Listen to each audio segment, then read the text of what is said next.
மதிமுக நிர்வாகக் குழு கூட்டம் வரும் 20ஆம் தேதி நடைபெறும் என்று அக்கட்சியின் பொதுச் செயலாளர் வைகோ அறிவித்துள்ளார். அவைத்தலைவர் ஆடிட்டர் அர்ஜுனராஜ் தலைமையில் தாயகத்தில் நிர்வாகக் குழு கூட்டம் நடைபெறவுள்ளதாக அறிவிக்கப்பட்டுள்ளது. மாணவர்களுக்கு 1000 ரூபாய் கொடுப்பதால் கல்வி அறிவு கிடைத்துவிடாது என்று தமிழக ஆளுநர் RN ரவி பேசியுள்ளார். அத்துடன் சமூக நீதி குறித்து பேசும் தமிழகத்தில் செருப்பு போட்டுக் கொள்வதற்கும் இருசக்கர வாகனத்தில் சென்றதற்காகவும் பட்டியலின மக்கள் தாக்கப்படுகின்றனர் என்றும் ஆளுநர் RN ரவி பேசியுள்ளார். ராமநாதபுரத்தில் 58 லட்சம் ரூபாய் மதிப்புடைய கடத்தல் கடல் அட்டைகள் பறிமுதல் செய்யப்பட்டுள்ளன. பாதுகாக்கப்பட்ட கடல்வாழ் உயிரினமான கடல் அட்டைகள் சட்டவிரோதமாக கடத்தப்படவிருந்தது தடுக்கப்பட்டுள்ளது. செங்கல்பட்டு அருகே உள்ள ஈசூர் கிராமத்தில் நெல் கொள்முதல் நிலையத்தில் நெல் மூட்டைக்கு 50 ரூபாய் கேட்டு கெடுபிடி செய்யும் அதிகாரிகளால் கொள்முதல் நிலையங்களில் நெல் தேங்கி கிடப்பதாக விவசாயிகள் குற்றம் சாட்டியுள்ளனர்.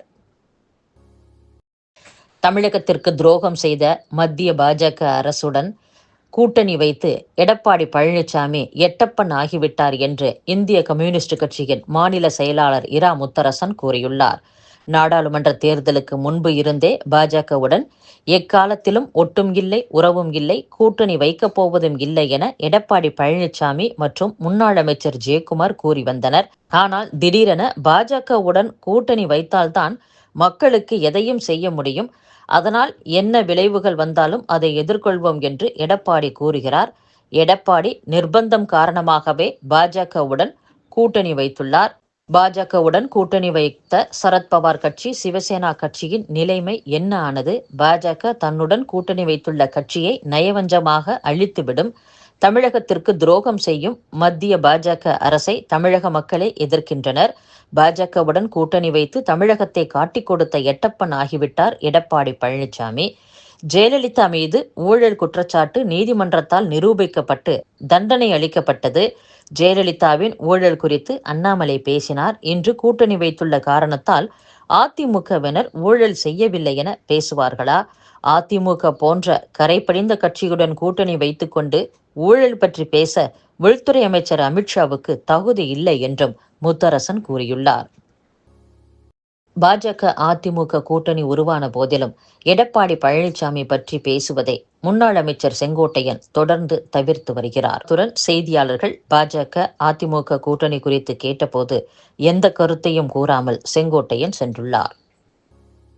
அதிமுக பாஜக கூட்டணி தொடர்பான கேள்விகளுக்கு 15 நாட்கள் கழித்து பதில் சொல்வதாக முன்னாள் அமைச்சர் செல்லூர் ராஜு கூறியது பரபரப்பை ஏற்படுத்தியுள்ளது.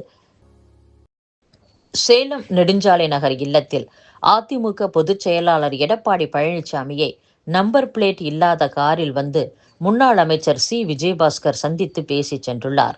2 மணி நேரம் நடந்த இந்த சந்திப்பு அதிமுக வட்டாரத்தில் பரபரப்பை ஏற்படுத்தியுள்ளது.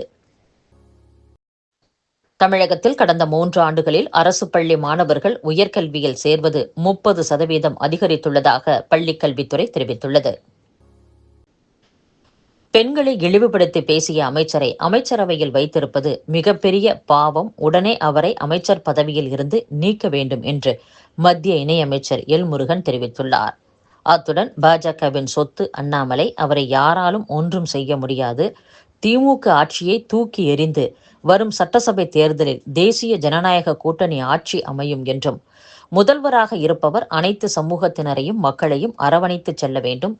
ஆயுத பூஜை, தீபாவளி தவிர பிற நிகழ்ச்சிகளுக்கு சென்று கேக் வெட்டுவார், கஞ்சி குடிப்பார். எங்களின் விழாக்களுக்கும் வாழ்த்து சொல்லுங்கள் என்பதுதான் மக்களின் எண்ணமாக இருக்கிறது என்றும், திமுக தலைவராக ஸ்டாலின் வாழ்த்து சொல்லாமல் போகலாம், ஆனால் முதல்வராக இருப்பவர் மக்களுக்கு வாழ்த்து சொல்வது கடமை. அப்படிப்பட்ட கடமையில் இருந்து மீறும் ஸ்டாலின் விரைவில் தூக்கி எறியப்படுவார் என்றும் முருகன் பேசியுள்ளார். அதிகார மமதையால் திமுக அமைச்சர்களின் குறிப்பிட்ட சில பேச்சுக்கள் அருவருக்கத்தக்கது, கண்டிக்கத்தக்கது என்று திமுக கூட்டணியில் உள்ள விருதுநகர் காங்கிரஸ் MP மாணிக்கம் தாக்கூர் கண்டனம் தெரிவித்துள்ளார்.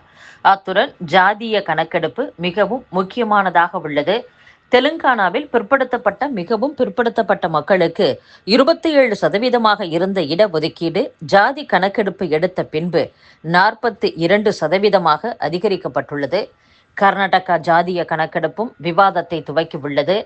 ஜாதிய கணக்கெடுப்பு மிகவும் முக்கியமானதாக உள்ளது என்றும், தமிழக அரசு அதற்கான முயற்சியை எடுக்க வேண்டும்.